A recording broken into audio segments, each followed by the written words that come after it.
everybody. Welcome back to Yu-Gi-Oh! Day, episode 16. If you're new to the channel, please destroy that subscribe button. We're on the march for 1K subscribers, and hit the like button, and let's get on into this. Round 1 versus, well, pendulums, pretty much. We've had it pretty much even going back and forth. It's mostly the game 3 that I get the most saltiest about, but as you can see, I get to go first. We start off with the D4 searching for plasma, but my hand was really bad. It was just liquid soldier. I really needed that plasma search so I can get the sunrise out, get miracle fusion, draw 2, and I had to go for the absolute 0 just because my field was just so weak. And I set 2 cards and passed, I believe. One of them was definitely a mass change. And as you can see, he summons Pegatrops and summons Cyberstein. And I already knew that was terrifying. Oh, no, the other face down was called by the grave, which I could have called by, I guess, the Pankratops just so I could have acid on the field still, just to have another body on board, but I didn't really think about it that much. But as you can see, he plays like a field spell that gives me a field spell too. And his monsters actually bounced Sunrise into the spell and trap zone, which is crazy. And apparently if it has to go in the column that he was behind, so if D-Force was actually underneath Sunrise, it would actually destroy D-Force as well, pushing Sunrise into the spell and trap zone, which is, I thought, was insane. Here goes Beyond the Pendulum, paying his life points to I guess add a pendulum card. Pretty much he just gets to go off here because all I had was like a called by, and as you can see, my board got pretty much messed up pretty easily. He's pretty much going to go into some plays where he misplayed here, where he activated Sinet Switch, but never actually used the effect of Sinet Switch to move one of his monsters to gain an effect. He actually bounced, I forgot what he bounced back, but he should have just bounced back the Sunrise. Like, I don't know why he didn't bounce the Sunrise back, but I guess because he thought when he put his field spell face down, I wasn't going to be able to bring him back. But he goes into Access Code Talker here, pops my Call by the Grave, and then he swings for 53 and then another 2k, which leaves me at like 700 life points left. I'm reading the field spell, and all it indicated was if there are 2 field spell zones in the, if there was 2 field spells in the field spell zone, you can special summon a monster from your spell and trap zone. So I was like, okay, well, I'm gonna bring back my Sunrise, but since Vion was there, I just I go in for a link so that way Sunrise is able to come back up on the field. So hopefully that's not like hopefully you can still special summon him, because most heroes say can only be special summoned by fusion summon, but I'm like, I wasn't quite sure, because I'm like, well, he never left the field, so I didn't really get that. But hopefully it wasn't a misplay and I was able to actually bring Sunrise back up onto the field. As you can see, I managed to get DPE out. We run over the Pendulum monster. I use DPE to pop the Access Code Talker, and then swing for 16, and then we go ahead and give our opponent the Dark Angel, and then I pretty much just pass turn here. Green Dark Angel, because it pretty much is Imperial Order. He goes to activate his field spell first, trying to bounce DPE into the spell and trap zone, but I'm like, well, a card will resolve negated, so. But yeah, he pretty much just concedes the game there. So on to game 2, however, I'm pretty much gonna lose this one. I can't remember what happened exactly. Oh yeah, the card on the screen from my OTS packs, I pulled a Fenrir, so it was really a good pull a $70 card. But what sucks is the people next to me pulled Ultimate Rare Fusion Destiny, and then the person in front of him pulled a Zeus, so I'm like, are you serious? But I guess it's a $70 card, can't complain too bad. But as you can see, he pops off here. I ashed the Beyond the Pendulum just because the fact that it searches any card it was like any pendulum card. I'm like, yeah, that can be like anything in your deck, so no. And we're dealing with an Appaloosa for 3? I believe it was, I can't remember. I think it was Appaloosa for 3. As you see, I get my field spell, so net switch. He summons an IP Masquerena, and it wasn't going to be too hard for me to deal with because I had a Forbidden Droplet in my hand. I normal summon Vine, go for Droplet, sending the field spell he gave me, along with a Miracle Fusion in my hand, negating the Appaloosa and the IP Masquerena, so that way, you know, he won't be able to link them off. He actually judgments my Droplet, actually. Go for the Dark Law, swing over the Unicorn because I had the mass change from my Violence, so that way it wouldn't get bounced up to my hand. Dark Law kind of gets just... He has a card effect that basically just takes control of my Dark Law when it comes back. Basically, when it summons itself, it basically gets to take control of a monster, essentially. And then as you see, my Dark Law is going to get taken over, and that's just pretty much going to be the game. I believe he actually swings exactly forward. No, I can't remember, actually. There goes the Beyond the Pendulum. He didn't use the effect. Phoenix, I don't know why he decided to make all these monsters. But he goes for Avermax, but I just kept bricking, so D-Force, and then I drew the Plasma, so it was just kind of just... Yeah, so I go first, game 3, I go for D-Force, add Plasma, normal Stratos, search for Ferris, and then here's where the salt comes. I get hit with a Spooky Dogwood for time. He gained 1,600 life points. I had the answer for Anti-Spell on his turn, and all I had to do was swing, but it was literally 20 seconds when his turn started, so I was really pissed about that, but... On to game 2, however, playing against like just anti-meta, stun, burn, Mystic Mind shenanigans. I go for the Fusion Destiny here. Use Dominus to look at the top 5. I kind of already knew what deck he was playing just because he was next to me. You know, we usually play each other quite often, so I kind of already knew what he was trying to do with Dominus. I just decided to, like, you know what he was going to draw for turn to keep away the Mystic Mind and just any other stall shenanigans as much as possible, even though that's pretty much the whole deck. We grabbed the Dark Angel here just to try to, you know, prevent some Mystic Mind stuff. But of course he plays like Link Karibo and the Relinquished one, so he decided not to link it off right away, I guess. Dominance died, but I didn't get to use its effect to bring 3 Destiny Heroes back just because, you know, I only had the 2 Malicious and the Plasma in there, so he wasn't going to be able to bring back anything. So we go for Cross. Cross will actually... Oh, okay, I'm sorry. We use Cross to bring back the Dominance so I can look at his top 5 again. And yeah, I actually used Droplet because I wanted to get rid of my Cross so that way he couldn't just swing over the, just get rid of Dark Angel that way. But he actually just linked it off anyway because I kind of just completely forgot about it. So I kind of just wasted a Droplet for no reason. But I did have an Imperm for the Relinquished thing because it activates that Soul Absorption. He has that like Swords card in his grave, so like if I try to attack directly, it just ends the battle phase. He adds there can only be... He put 1 Day of Peace on top of his deck because I was using the Dark Angel effect. I put Feather Duster on top, but then I used Dominance effect to just rearrange his top 5 again. That way he doesn't get that 1 Day of Peace. We only switched Dominance into a type position to get rid of the Relinquished Anima so I can add the Feather Duster to my hand, which I put on top of the deck because of his effect.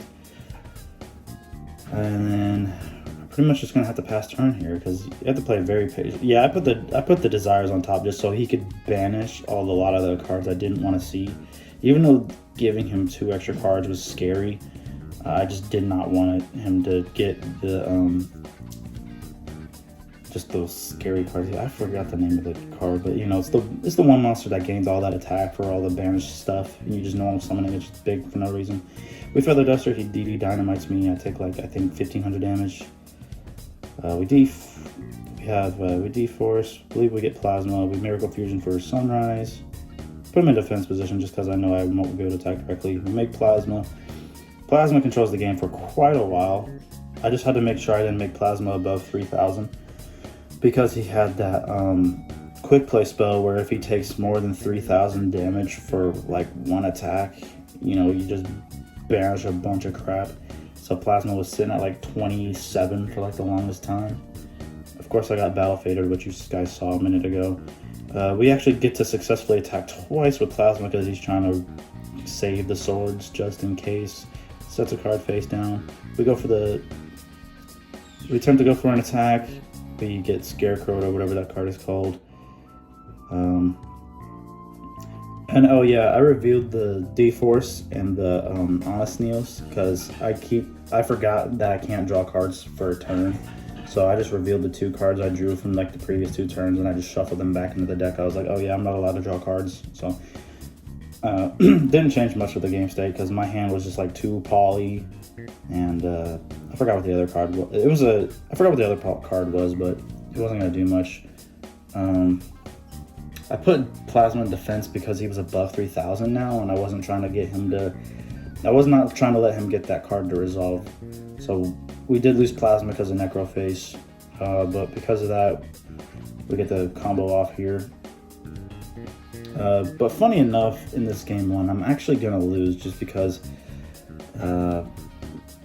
I kind of overextended with this play. Because we made Absolute Zero and Sunrise, because I play 2 Sunrise in the deck, so yes, I was able to make another one. But pretty much what's going to happen after I go for my attacks and all that, he's going to end up giving me a Sphere Mode, and then I was literally out of resources. Like, I had the only hero card left in my deck was Honest Neos and Ferris, and there was literally nothing I could do after that. So pretty much after that happens, I just draw a couple cards per turn just to see if I could do anything. There was the Prosperity, E-Call, couldn't resolve E-Call because I think I just searched for the Honest Neos because that was like it. And then he gets the Sphere Mode back. Now he's under his own Mystic Mind, but it didn't matter. I wasn't going to deck him out because, you know, he plays like 60 cards. So pretty much I draw a couple cards and then just concede the match. So on to game 2. This happened to go a little bit quicker. He went first. I opened up Feather Duster. He Dark Bribed, which I drew the Cosmic Cyclone, targeting the face down, which happened to be Threatening Roar. I Reinforcements, searching for Liquid Soldier. Shadow Mist to add Mass Change. Stratos, you know, pretty much popping up here. Just knowing how this kind of deck is, I wasn't going to let any kind of shenanigans happen because the Threatening Roar I wasn't going to be able to attack, but I was like, okay, well, whatever's face down, it's not a bluff. Like, I need to get rid of whatever's face down. So pretty much what's going to happen here is I use the D-Force, I search for Plasma, and I use Denier and Malicious, make DPE, and I use DPE to pop itself in the face down, which happened to be Cyberjar, funny enough, and pretty much you can see it because he was like, he really needed that to kind of save him. Game 3, however, he goes first again, sets 3 cards. I use Stratos to pop back row. We chain the increase so we can pop more. I triggered the Awakening the Dragon, which was absolutely scary because I was like, oh god, what is he going to bring out? Funny enough, he just brought Dingrusu out, which wasn't that at all scary to me because he should have just bounced the Vion back to my hand and I wouldn't have had access to polymerization. But yeah, we go for our Wonder Driver, Fuse for DPE. We had the Wabaku, so we're not going to be able to destroy cards by battle, but we use DPE to get rid of the Ding. And then I get Lava Golem, we Cosmic the face down, and pretty much that was all he had. And then time was going to be called, but I was able to swing for a big amount of damage because I had Vion with the Honest Neos and then the Lava Golem for the 3k. And I'm not even going to talk about this match, so I will see y'all in the next clip.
All right, as you can see, I lost the flu very quickly, and I was very upset about it. But anyway, guys, final round, we're playing against live twin sprites. And, you know, I'm already kind of in a mood because I lost because of a spooky dogwood round 1, and then very bad, and then, you know, just the stress of playing against that anti-meta deck.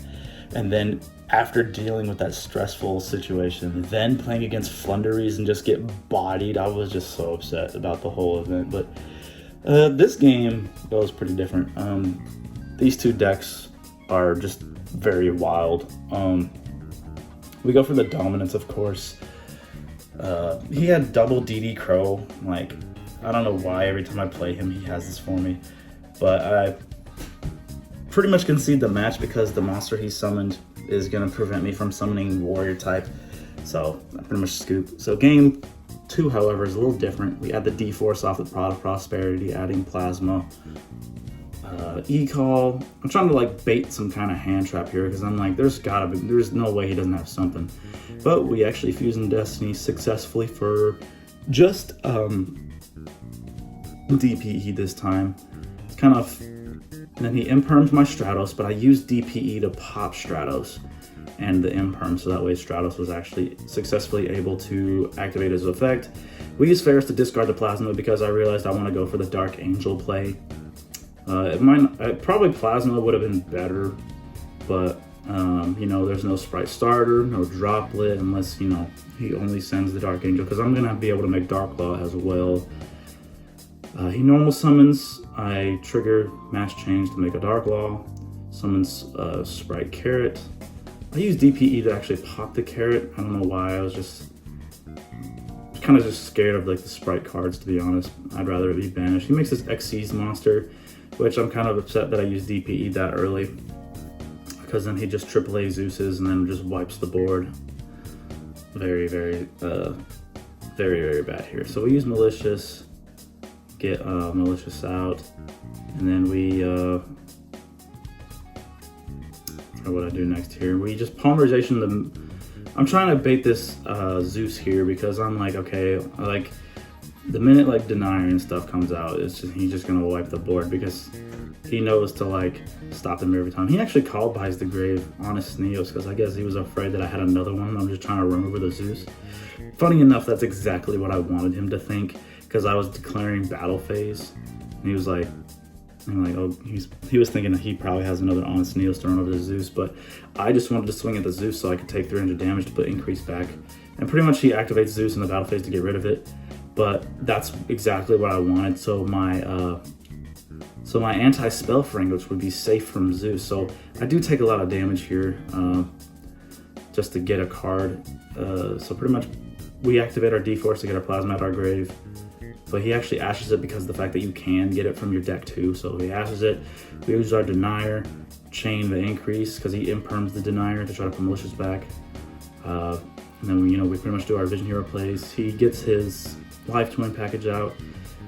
He pops the Vion, but I already had a polymerization in my hand, so I was completely fine with Vion. Well, it didn't matter if I searched polymerization because the fact that it had anti-spell fragrance up, but I had a Miracle Fusion set, but I used Vion to send the Liquid Soldier so I'd be able to use my Miracle Fusion. I normal summon Liquid, not using the effect, making absolute 0, and then we pretty much just get to control the board because we do some damage here, but I didn't get the kill, but due to the fact that we had an anti-spell fragrance and 2 imperms face down, pretty much it was just too much. Game 3, however, my opponent gets to go first. I opened up really crazy. It was like double Fusion Destiny. I've been seeing like double Fusion Destiny like the entire day. Like it was absolutely nuts. But pretty much he's gonna get the pop off because, you know, I can't draw hand traps to save my life. But there goes like the Nemesis card. He adds like the Protos thing or whatever that card was. Don't worry, it's not the banned one, guys, don't worry. But it's another one that basically just does the exact same thing. But, you know, due to the fact that he was a gigantic sprite, you know, he's obviously not able to summon it, so it's kind of like a grind game type card. Getting close to time, however, you know, playing sprite cards, you know, they burn them. We do our D-Force. He actually negates the D-Force, which was kind of what I wanted. We go for the Hero Lives for Stratos, hoping he would use another negate on Stratos as well. We actually respond with a mass change on the summon of a gigantic sprite to make Blast, so I could just half the elf's attack. But I did it on the same chain, so he droplet Blast, so I lost both the effects of. I was trying to bounce the droplet back up to his hand, but since I used the half, because, you know, I chained to the Blast half the attack effect. But we go for our dominance here. He's got the resolve. We look at his top 5. We put a Cosmic Cyclone on top because I remember specifically what it was.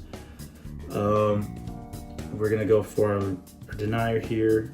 We link into Cross, bring back a Dark Angel, just attribute it, and then we search for Malicious to make DPE.